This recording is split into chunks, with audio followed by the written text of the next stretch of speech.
Bem-vindo a um estudo na palavra, uma série de estudos bíblicos focalizados na cruz de Cristo.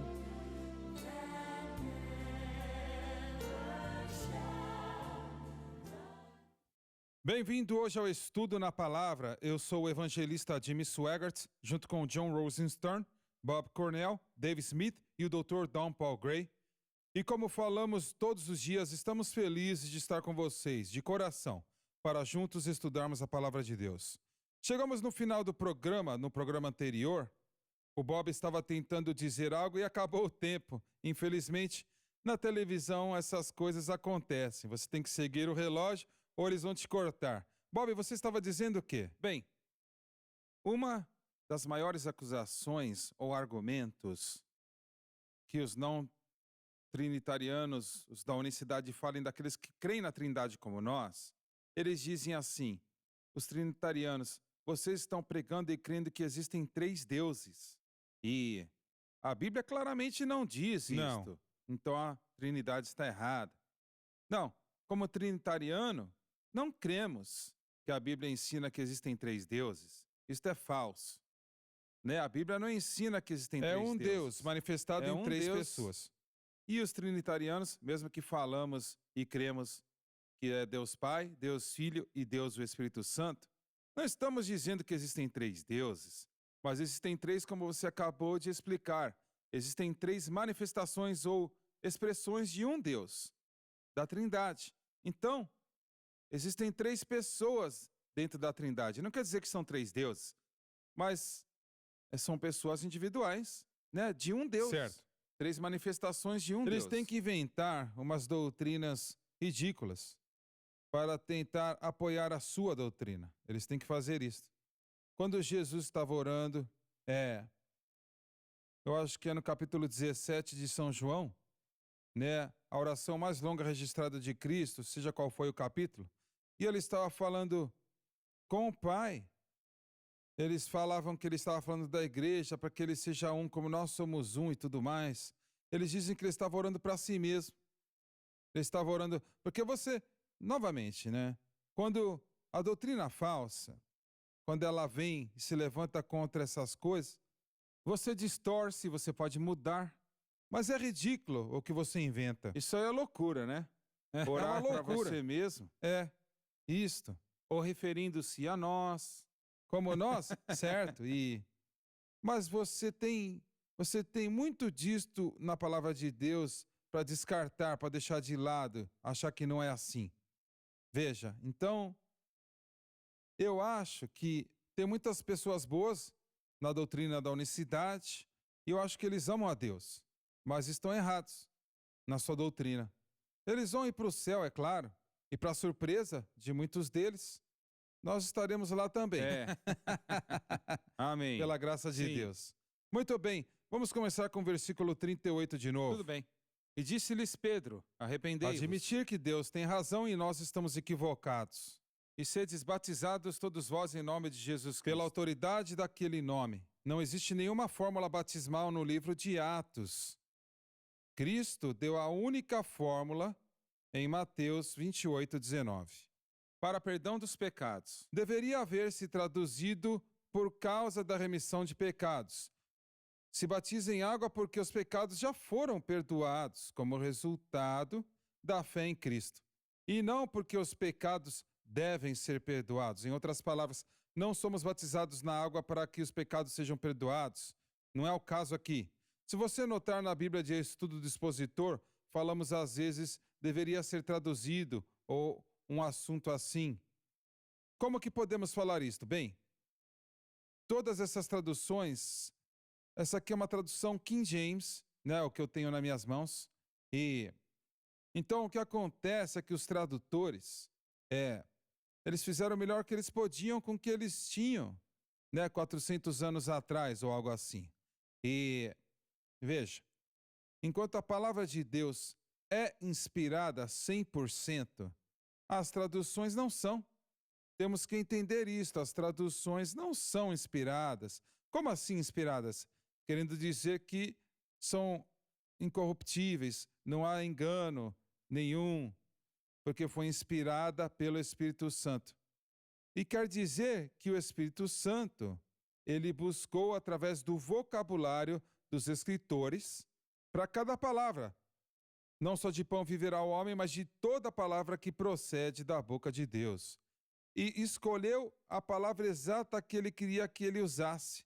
Agora, quando os tradutores vieram, e o Dr. Gray e o Bob talvez sabem muito mais disto do que eu sei, mas quando os tradutores, eles só podiam trabalhar com os manuscritos que eles tinham para trabalhar. Então, desde a versão King James, por exemplo, ela foi traduzida. Houveram milhares de outros manuscritos que foram descobertos. Haviam mais de 10.000 manuscritos de livros ou partes dos livros em relação à Bíblia. E os eruditos dizem que existem 10 cópias que são a mesma originalmente, mesmo que o original não existe mais, mas que são enxergados como genuínos. E o cristianismo, existem mais de 10.000 cópias da palavra de Deus em relação a livros completos ou partes dos livros. Sabe, nas minhas pesquisas pessoais, estudando isto por tantos anos, qualquer erudito grego, especialmente grego porque eles lidam com o Novo Testamento, mas também eruditos do hebreu, mas qualquer erudito do grego ou do hebreu, estou falando de pessoas cristãs, né? Mas eruditos cristãos que reconhecem o que você acabou de dizer, que existem milhares de manuscritos. Não limitamos simplesmente a alguns, mas reunimos todos eles e chegamos a um consenso do que é o texto verdadeiro. O que o escritor está dizendo? O que é que o escritor está dizendo? E baseamos as traduções baseado nisto, nesse texto, nesse manuscrito. E qualquer erudito do grego ou do hebraico, eles reconhecem esta verdade, que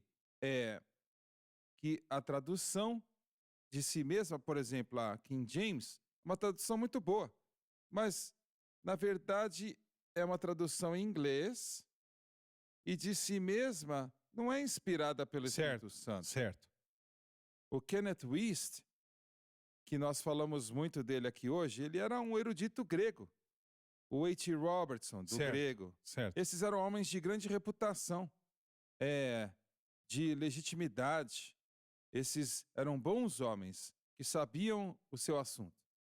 O Kenneth Wuest, às vezes citamos ele aqui, dizendo que o Kenneth Wuest escreveu: quando você lê a versão King James da Bíblia, você sabe que está lendo a palavra de Deus. Ele fez essa declaração. Eu li. Certo. Mas, às vezes, essa declaração é uma interpretação que o Kenneth Wuest está dizendo que a versão King James é a única tradução. Que a tradução King James é a única tradução que, quando você lê, é a palavra de Deus. Eu não acho que ele quis dizer isto. Exato. Ele não estava falando isto. E, na verdade, o Kenneth Wuest, ele fez a sua própria tradução da Bíblia inglesa. Sim. O Kenneth Wuest, ele fez uma tradução expandida do Novo Testamento. Eu li tudo isso. Sim. E é muito boa. É um ensino muito bom.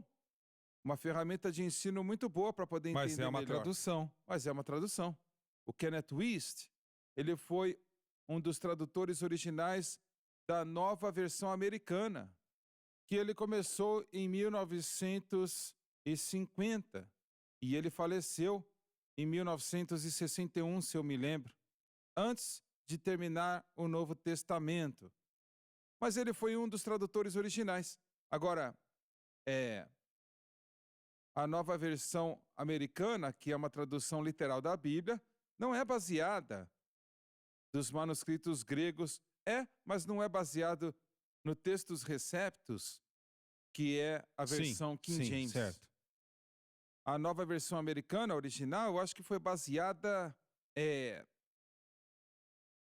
da edição 25 da Wesley Henneck, que é uma tradução diferente. Mas, de qualquer forma, o meu ponto é que essa discussão de manuscritos e traduções pode ser muito profundo. O ensino é algo que é muito controversial para muitas pessoas, e é controversial, mas a versão King James em si mesma, como o irmão Swagger, o senhor disse, não é uma tradução inspirada, não é a tradução inspirada.